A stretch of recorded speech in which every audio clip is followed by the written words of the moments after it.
ఓం నమ శివాయ. నిన్న శనివారం రాత్రి 12:45 అర్చక స్వామి ఫోన్ చేశారు. ఈ విధంగా నేను ఊర్లో లేను, నేను హైదరాబాద్ వెళ్ళున్నాను. ఇట్లా హుండీ ఒకటి, చిన్న హుండీ ఒకటి బ్రేక్ చేశారు, దొంగలని చెప్పారు. నేను వెంటనే పోలీసులకు ఇన్ఫార్మ్ చేశాను. మా సిబ్బందితో సహా వచ్చి సీసీ కెమెరా పోలీసు వారి సమక్షంలో పరిశీలించగా 10:56 ఆ ప్రాంతంలో ఒక దుండగుడు హుండీని లాక్కోపోవడం గమనించడం జరిగింది. దీనికి సంబంధించి పోలీసు వారి దగ్గరికి కంప్లైంట్ ఇచ్చి ఎఫ్ఐఆర్ కూడా ఫైల్ చేయించడం జరిగింది. దాని మీద ఎస్ఐ గారు వచ్చి ఈ విజిట్ అంతా చేశారు. వాళ్ళు సీన్ అంతా ఒకసారి రీక్రియేట్ చేసుకున్నారు.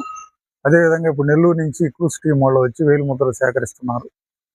ఇక్కడ మొన్న 24వ తారీఖునే మన హుండీ తెరవబట్టి పెద్ద అమౌంట్ అక్కడ లేకపోయినా, మొత్తానికి దేవస్థానం, ఇంత పవిత్రమైన దేవస్థానంలో ఎటువంటి అసాంఘిక కార్యక్రమాలు జరిగినా కూడా దానికి సంబంధించి దేవాదాయ శాఖ వెంటనే స్పందిస్తుంది, దానికి సంబంధించిన చర్యలు తీసుకుంటుంది. అందుకోసం మేము వెంటనే ఎఫ్ఐఆర్ ఫైల్ చేయించడం, అది విచారణ జరుగుతూ ఉంది.